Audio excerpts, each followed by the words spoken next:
Question leak হয় এটা তো সবাই শুনেছ, কিন্তু নিজের চোখে কখনো এক্সপিরিয়েন্স করেছো এটা হয় কিভাবে? চলো আমি তোমাদের দেখাচ্ছি। ক্লাস 10-এর মাত্র 4টে রাইটিং তোমাদের দিয়ে দেবো, প্রতিটা স্কুলে হুবহু সেকেন্ড সাবমিটিভ এখান থেকে আসতে চলেছে। অ্যান্ড টু বি অনেস্ট এটা সত্যি নাও হতে পারে, তাই না? আমাদের একটা ভয় আছে না যে কী করে সব স্কুলে আসবে, এর জন্য আমি দুটো ফরম্যাট দিয়ে দেবো। শুধুমাত্র এই ফরম্যাট যদি তুমি করে যাও তাহলে ওই রাইটিংগুলো তুমি কমন পেয়ে যাবে, না কমন পেলেও বানিয়ে লিখতে পারবে। Got it? যদি এতেও সন্তুষ্ট না হও, তোমাদের যে গল্প আর কবিতা আছে সেখান থেকে কোশ্চেন উত্তর রিসার্চ করে এই সেকেন্ড সাবমিটিভের জন্য ইম্পর্টেন্ট যেগুলো বানিয়ে আমি লিখে নিয়েছি সেগুলো তোমাদের উত্তর সহ দিয়ে দিচ্ছি। খুশ? ভিডিওটা যদি ইনস্টাগ্রামে দেখছো একটা ডিসক্লেমার তোমাকে দিয়ে দিই, ইনস্টাগ্রাম বা কোনো একটা শর্ট ভিডিও সেকশানে সমস্ত ইনফরমেশান দেওয়া সম্ভব নয়। তো তুমি যদি ভালো নাম্বার না পাও এই ভিডিও দেখার পরে, শর্ট ভিডিও দেখার পরে, তাহলে আমাকে এসে বলবে না যে দাদা তুমি ভালো কিছু দিতে পারোনি। এটা লং ভিডিও তুমি যদি ইউটিউবে দেখো, থ্যাংক ইউ সো মাচ, তুমি সমস্ত ইনফরমেশান পেতে চলেছো। আর সত্যি করে বলছি, যদি এইগুলো তুমি মেনে চলতে পারো, যদি তোমার একদিন বাদে বা দুদিন বাদে এক্সাম হয় বা 1 ঘন্টা বাদে এক্সাম হয়, তোমার হেল্প হবে এবং পরীক্ষায় তুমি ভালো নাম্বার পাবে ইংরেজি বিষয়ে। Let's start the video. Total 40 মার্কসের এক্সাম হবে। 10, 10, 10, 10 এরকম 4 ভাগে ভাগ করা থাকবে।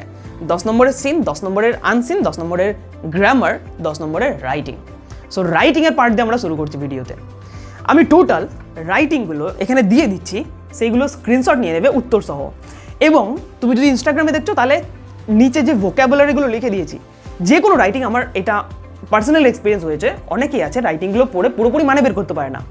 তো সে যদি ওই সমস্ত ভোক্যাবুলারিগুলো বাংলা মানে সহ পড়ে নেয় এবং একটা মেমোরি ট্রিক পড়ে নেয়, তাহলে সেই রাইটিংটা সম্পূর্ণ ইজিলি লিখতে পারবে এবং খুব ভালোভাবে লিখতে পারবে। তো ইনস্টাগ্রামে এতটা জায়গা হচ্ছে না, স্ক্রিনের পরে তোমরা স্ক্রিনশটে নিতে পারবে না, তো ইউটিউবে দেখে নিও, অথবা আমি টেলিগ্রামে এই পিডিএফটা আপলোড করে দেবো। Got it? A few simple idea Telegram চ্যানেলের নাম। সো রাইটিংগুলো আমি 4টে রাইটিং দিচ্ছি। প্রথম 3টে রাইটিং ভেরি ভেরি ইম্পর্টেন্ট। শেষে যে কনভারসেশনাল রাইটিং আছে বা ডায়লগ রাইটিং তোমরা বলতে পারো, সেটা অতটা ইম্পর্টেন্ট না। তো এই 3টে রাইটিং তো বেস্টভাবে করে নেবে, খুব একটা টাইম লাগবে না, অলরেডি তোমাদের হয়তো করাও হয়ে গেছে এই রাইটিংগুলো। আই হোপ স্ক্রিনশট নিয়ে নিয়েছো। এবার শোনো, এটা হচ্ছে মেন পয়েন্ট ভিডিওর। তোমাদের দুটো রাইটিংয়ের ফরম্যাট আমি দিচ্ছি, এডিটোরিয়াল লেটার আর নিউজ পেপার রিপোর্ট বা রিপোর্ট রাইটিং দিন বলতে পারো। এডিটোরিয়াল লেটারের ফরম্যাট এত সুন্দর করে করা রয়েছে, তোমরা যদি সেম ওপরে যে কোনো একটা নিউজ পেপারে তুমি লিখছো তাদের ঠিকানা লিখলে, সাবজেক্ট দিয়ে তুমি জিনিসটা লিখলে, যেরকমটা এখানে দেখতে পাচ্ছ, এইখানে যে দেখতে পাচ্ছ প্রথম প্যারাগ্রাফ আর এখানে শেষের প্যারাগ্রাফ, এই প্রথম প্যারাগ্রাফ আর শেষের প্যারাগ্রাফ প্রতিটা রাইটিংয়ে এডিটোরিয়াল লেটারে তুমি যে কোনো জায়গায় লিখতে পারবে, শুধুমাত্র টপিকের নাম পাল্টে দেবে। তাহলে মিডিল পোর্শনে আমরা কি লিখবো? মিডিল পোর্শনে প্রেজেন্ট ইনডেফিনাইট টেন্স এবং মোডাল ভার্বের, ওকে, যেমন ক্যান, কুড, শ্যাল, শুড, শ্যালটা বেশি ব্যবহার হয়, মে, মাইট, এই জিনিসগুলো দিয়ে এবং এর প্যাসিভ ভয়েস বানিয়ে আমাদের রাইটিংটাকে পুরোটা লিখতে হবে। ওকে, মাত্র যদি তুমি 3 থেকে 5 লাইন লিখতে পারো তাহলে হয়ে যাবে। এবার তোমাদের ইম্পর্টেন্ট একটা কথা বলি, ধরে নাও তুমি মিডিল পার্টটা জানোই না, তাহলে তোমার তো লিখলে ভুলভাল হয়ে যাবে। তাহলে এটাকে চালাকি করার জন্য তুমি এরকম করতে পারো। তোমাকে আমি একবার দেখাচ্ছি, আমি একটা পেন নিই, জিনিসটা তুমি এরকম লিখবে। তোমাকে তো আমি এরকম একটা প্যারাগ্রাফ দিয়ে দিয়েছি প্রথমে, তাই তো? শেষেও একটা প্যারাগ্রাফ দিয়ে দিয়েছি, আর মিডিলে একটা প্যারাগ্রাফ আমি লিখতে বলছি তোমাকে। ধরে নাও তুমি এই প্যারাগ্রাফটা মুখস্থ আছে, এটা মুখস্থ আছে, মিডিলটা ভালো জানো না, তাহলে তুমি এরকম আলাদা আলাদা করে লিখবে না, তুমি টোটাল একটাই প্যারাগ্রাফ লিখবে। বোঝা গেল? তাহলে তোমাদের স্যার বা ম্যাম আছে যারা, তারা ধরতে পারবে না যে এই রাইটিংটা এখান থেকে এটুকু মুখস্থ করেছে, এখান থেকে এটুকু মুখস্থ করেছে। Got it? এটুকু করতে পারবে। এটা গেল তোমাদের এডিটোরিয়াল লেটার। হুবহু সমস্ত পরীক্ষায় তুমি এগুলো করে দিতে পারবে, সেম করতে পারবে। এবার আসি report writing. Okay, newspaper report. Newspaper রিপোর্টের আমি যদি তোমাদের এখন ফরম্যাট দিতে যাই, তাহলে আমি যদি সমস্ত রাইটিংগুলোকে একসাথে করি, ওকে, অ্যাক্সিডেন্টাল রিপোর্ট, তারপরে তোমাদের ইভেন্ট রিপোর্ট, আলাদা আলাদা সমস্ত যদি আমরা আলাদা করি, ক্যাটাগরাইজ করে দিই, 4 রকমের হয়ে যায়। এবার 4 রকমের রিপোর্টের ফরম্যাট আমি তোমাকে এখন দিতে পারছি না, টেস্ট পরীক্ষার আগে আমি তোমাদের দিয়ে দেবো। হুবহু খালি ওই ড্যাশে একটু একটু শব্দ বসিয়ে দেবে, কাজ হয়ে যাবে। বাকি রাইটিং বানিয়ে কী করে লেখে আমি তোমাদের সেটা একটুখানি বলে দিচ্ছি। যে কোনো রিপোর্টের তুমি এখানে অবশ্যই লিখে দেখাতে পারছে, বাকি আমরা এরকম দেখছি, এরকম একটা হেডিং দেবো, তারপর এখানে বাই এ স্টাফ রিপোর্টটা লিখবো। এখানে আমাদের জায়গার নাম দেবো, তারিখের নাম দেবো, ওকে, জায়গা দেবো, তারিখ দেবো, মানে ডেট এবং মানে প্লেস, ডেট আর সাল, একটা কোলন দিয়ে রাইটিং লেখা শুরু। Got it? এটা তো করলে, এবং এই রাইটিংটা কোন নিয়মে লিখবে? তোমাদের মনে করো আমি তোমাদের এরকম শিখেছিলাম না, কাজও শেষ টাইমও শেষ, মিনস অ্যাকশনের সেকেন্ড ফর্ম ব্যবহার করা। টেন্স শেখাতে গিয়ে শিখিয়েছিলাম, ভয়েস টেন্স শেখাতে শিখিয়েছিলাম, স্টোরি রাইটিং শেখাতে গিয়ে শিখিয়েছিলাম। তো অ্যাকশনের সেকেন্ড ফর্ম এক কথা সহজ ভাষা বলে পাস্ট ইনডেফিনাইট টেন্স। ওকে, আমি সেটা অ্যাকশনের সেকেন্ড ফর্ম বলে থাকি, এবং এর প্যাসিভ ভয়েস। ওকে, তাহলে এই দুটো দিয়ে তুমি এই পুরো রিপোর্ট রাইটিং হুবহু লিখতে পারবে। একটু বুদ্ধি খাটাও, যেই টপিকগুলো আসতে পারে তোমার মনে হচ্ছে সেই টপিক সম্পর্কিত কিছু ভোকাবুলারি জেনে রাখো আগের থেকে, যাতে করে তুমি রিপোর্ট রাইটিং পুরোটা বানিয়ে লিখতে পারো। আশা করি আর তোমাদের কোনো টেনশন হবে না। যদি আনকমনও চলে আসে তাহলে এই ফরম্যাট অনুযায়ী তুমি রাইটিংগুলো লিখে নিতে পারবে। এবং এর পাশাপাশি যদি তোমার কাছে টাইম থাকে তাহলে অন্তত আমি স্টোরি রাইটিং শিখিয়েছিলাম, প্যারাগ্রাফ রাইটিং শিখিয়েছিলাম, আরও তুমি ইন্টারনেট থেকে কিছু পার্সোনাল লেটার, অফিসিয়াল লেটার এগুলো একটু দেখে রাখতে পারো, তাহলে এগুলো বেটার হবে। তুমি মানে রাইটিং যাই দিয়ে দিক তুমি লিখতে পারবে। বাকি তোমাদের এই দুটোর মধ্যে একটা আসবে, টেস্ট পরীক্ষাও আসবে, তোমাদের ফাইনাল এক্সামে তো আসবেই আসবে। তুমি লিখে নাও, এই রাইটিং থেকে তোমাদের আসবে। Got it? এটা সেই তোমাদের এডিটোরিয়াল লেটারের ফরম্যাট, এটা তোমরা পেয়ে যাবে, টেনশন করো না। এটা কি করে লিখতে হবে, এডিটোরিয়াল লেটারটা আসলে কি, ছবি দিয়ে ডেসক্রাইব করা আছে, এবং পেছনে এখানে দেখো ফরম্যাট লেখা আছে। তো এই জিনিসটা তোমরা পেয়ে যাবে। নাও নেক্সট পার্ট, সিন থেকে তোমাদের যা গল্প কবিতা আছে তার আনসার দিয়ে দিচ্ছে তোমাদের, শুধুমাত্র লিখে লিখে প্র্যাকটিস করো। অনেকে তোমরা কি করো আমি বলে দিচ্ছি, দেখো মানে অন্য অন্য সাবজেক্টগুলোর জন্য তো সবাই কোয়েশ্চেন আনসার যেগুলো ইম্পর্টেন্ট বলে দেয় সেগুলো লিখে লিখে প্র্যাকটিস করে, মুখস্থ করে, বানিয়ে বানিয়ে লেখার চেষ্টা করে। কিন্তু ইংরেজিতে আমি দেখেছি শুধুমাত্র এরকম একটা টেক্সট বই নেবে, টেক্সট বই নিয়ে গল্প আর কবিতাগুলো রিডিং পড়বে, মানে করবে, আর রাইটিংগুলো মুখস্থ করার চেষ্টা করবে। এইটুকু বললে তুমি সিন থেকে কি করে নাম্বার পাবে? ভালো নাম্বার সিন থেকে যদি তুমি পেতে চাও তাহলে তোমাকে কি করতে হবে, সিনের থেকে যে কোয়েশ্চেনগুলো আছে সেই কোয়েশ্চেনগুলো প্র্যাকটিস করতে হবে। এবং এটা আরও ভালো হয় যদি তোমাকে কেউ গুছিয়ে দিয়ে দেয়, এই কোয়েশ্চেনগুলো সবথেকে ইম্পর্টেন্ট, এগুলো আগে করো। ওকে, এবং তার উত্তরও দিয়ে দেয় যে হ্যাঁ তুমি কোয়েশ্চেন প্র্যাকটিস করতে ঠিক আছে, কিন্তু এর সঠিক উত্তর তুমি কি করে লিখবে? যদি তুমি খালি কোয়েশ্চেন প্র্যাকটিস করছো, উত্তরগুলো দেখছো ভুল না ঠিক, কী করে চেক করবে? কী করে সেই উত্তরগুলো যদি বেস্ট ওয়েতে লেখা থাকে তাহলে ভালো হয় না? তো সেটাই তোমাদের আমি করে দিচ্ছি। টোটাল তোমাদের কী কী পরীক্ষায় আছে, মানে আলাদা আলাদা স্কুলে আলাদা আলাদা হতে পারে। কোনো কোনো স্কুলে মাই ওন ট্রু ফ্যামিলি পরীক্ষা হয়ে গেছে, কোনো কোনো স্কুলে হয়নি। তো আমি মাই ওন ট্রু ফ্যামিলি ধরছি না, যদি মাই ওন ট্রু ফ্যামিলি থাকে তাহলে তুমি ওটাও পড়ে নিও। রাইটিং কিন্তু আমি ওই চ্যাপ্টার থেকেও দিয়েছি।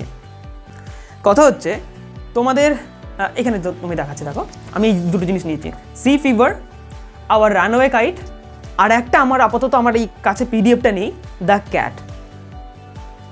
C fever, our runaway kite, the cat, এই তিনটে জিনিস যদি তুমি ভালো করে নিতে পারো তাহলে তোমার সিন থেকে একটা নাম্বারও কাটবে না। আর আমি দুটো জিনিস থেকে দিয়ে দিচ্ছি, আওয়ার রানওয়ে কাইট আর সি ফিভার থেকে। কিন্তু দ্য ক্যাট অনেকটা ইম্পর্টেন্ট, ওটাও করে নেবে, আদারওয়াইজ কিন্তু মানে মিস হয়ে যেতে পারে অনেক কিছু। আর যে স্নেল কবিতাটা আছে তোমাদের, ওটা না দেওয়ার চান্স অনেক বেশি আছে, যদি দিয়ে দেয় কিছু করার নেই। তো আমি আপাতত যেটা আমার তরফ থেকে তোমাকে দিতে পারছি ফ্রিতে, তো সেটা আপাতত দিয়ে দিই। আর এই সমস্ত কিছু আমি আমার অফলাইন স্টুডেন্টের জন্য বানাই, তো যখন এগুলো সব দিয়ে দিই ওদের একটু কেমন লাগে যে দাদা বা স্যার তুমি সব কিছু দিয়ে দিচ্ছ। তো আমি বলছি দেখ, সব কিছু দিয়ে দিলেও সেই যাকে আমি দিচ্ছি সে যদি নিজে থেকে ভালো করে প্র্যাকটিস না করে সে ভালো নাম্বার পাবে না। তো তোরা এখানে আসছিস, তোরা এখানে প্র্যাকটিস করছিস এবং তোদের ভুল আমি ধরে দিতে পারছি, এর জন্য ওরা যত ইনফরমেশান পেয়ে যাক তোমরা সবথেকে ভালো ভালো প্র্যাকটিস হয় তোমাদের, তোমরাই নাম্বারটা ঠিকঠাক পাবে। ওকে, এটা পার্থক্য। তো অফলাইনে তোমরা চাইলে পড়তে আসতে পারো, বাকি জানি না তোমাদের বাড়ি কোথায়, তোমরা কোথা থেকে ভিডিও দেখছো একটা আইডিয়া নেই কোনো, বাকি কমেন্ট সেকশনে লিখে জানাতে পারো। পিডিএফ আমি তোমাদের টেলিগ্রাম চ্যানেলে আপলোড করে দেবো, অত টেনশন নিও না। নেক্সট টপিক আছে তোমাদের গ্রামার আর আনসিন এবং আনসিনের ওয়ার্ড। এবার আনসিনের ওয়ার্ডের জন্য তোমাকে যদি আমি এখন বলে দিই এই যে 300টা বা 400টা আনসিন ওয়ার্ড আছে, এগুলো পড়ে রাখো, তোমার ভোক্যাব ইমপ্রুভ হয়ে যাবে এবং আনসিনের ওয়ার্ডগুলো তুমি লিখতে পারবে, সম্ভব না তোমার জন্য এখন, তাহলে এগুলো করাটা এখন ফালতু। ওকে, বাট আনসিনের ওয়ার্ড লেখার জন্য আমি একটা ট্রিক বলে দিচ্ছি তোমাকে। আনসিনের মধ্যে যেই ওয়ার্ডগুলো থাকে, প্রথমেই তুমি আনসিন করার আগে ওই ওয়ার্ডটাকে ধরো, এটা আনসিন প্যাসেজ ওপরে লিখে রাখবে পেন্সিলে করে, কোশ্চেনের ওপরে।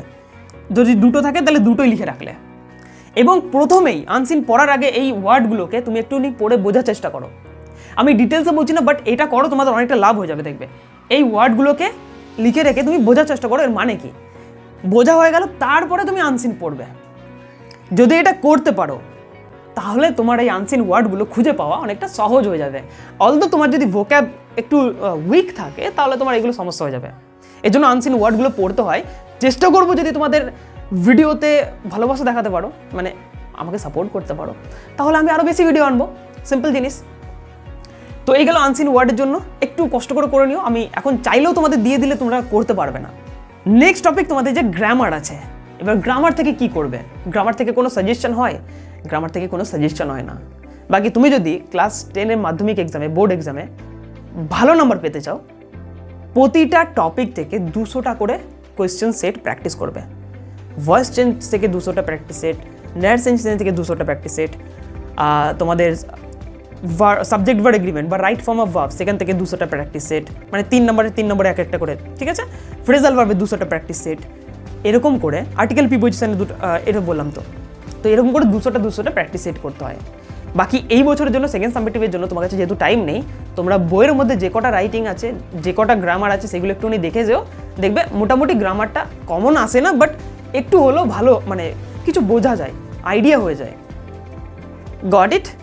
গ্রামার নিয়ে, রাইটিং নিয়ে আরও ভিডিও আসবে পরে ভবিষ্যতে, টেস্ট এক্সামের আগে, যদি তোমরা সাপোর্ট করতে থাকো আর আমার ভিডিও বানানোর মতো আমার একটা পরিস্থিতি থাকে। অনেকটা ব্যস্ততার মধ্যে আছি, তোমরা জানো অলরেডি আমি মেডিকেল নিয়ে পড়াশোনা করছি। তো সেই জন্য ওখানে অনেক রকমের ক্লাস করতে হয়, অনেক ক্লাস করাতে হয়। আমার নিজের আরও পড়াশোনা আছে, আমাদের অফলাইন একাডেমি আছে, আমাদের স্পোকেন ইংলিশের PDF আমরা সেল করি। তো এই জিনিসগুলো নিয়ে অনেকটা কাজের মধ্যে তোমাদের ভিডিওগুলো বানাতে হচ্ছে। তোমরা সাপোর্ট করো, তাহলে আমি আরও আগে বাড়বো। এবং সাপোর্ট করো আর না করো, যেটা দিচ্ছি সেটা শুধুমাত্র এফেক্টিভ ওয়েতে ব্যবহার করো। ভিডিওটা অনেক বড় হয়ে গেছে, দেখে নিয়েছো। তো যেহেতু এতটা ভিডিও দেখে নিয়েছো, আর এই PDFগুলো যদি সত্যিই নিতে চাও, তাহলে আমাকে এখানে কমেন্ট সেকশানে 1000 যদি পজিটিভ কমেন্ট হয়, শুধুমাত্র এই PDF না, আমি সমস্ত PDFগুলো তোমাদের দিয়ে দেবো টেলিগ্রাম চ্যানেলে। Few simple idea telegram channel, ডেসক্রিপশানে লিঙ্ক দেওয়া থাকলো। সো আই হোপ পরীক্ষা ভালো হবে। কমেন্ট সেকশানের নিচে হাইপ অপশান আছে, যদি সময় পাও হাইপ অপশানে ক্লিক করার, তো হাইপ অপশানে ক্লিক করতে পারো। আমি জানি না এত শেষ পর্যন্ত কেউ ভিডিওটা আদৌ দেখছে কি না। যদি দেখে থাকো আমাকে জানাও, আমার সন্তুষ্টি হয়ে যাবে যে হ্যাঁ, আমি আমার যাদের জন্য কষ্ট করছি তারা আমার জন্য ভাবে। ভিডিওটা এখানে শেষ করছি। টেস্ট এক্সামের আগে এবং বোর্ড এক্সামের আগে দেখা হচ্ছে। মাল্টিপল ভিডিও আসবে সমস্ত টপিকের ওপরে। আমার এক্সাম কমপ্লিট হয়ে গেছে, তো এবার আমার আর চাপ নেই। তো দেখা হচ্ছে। বাই।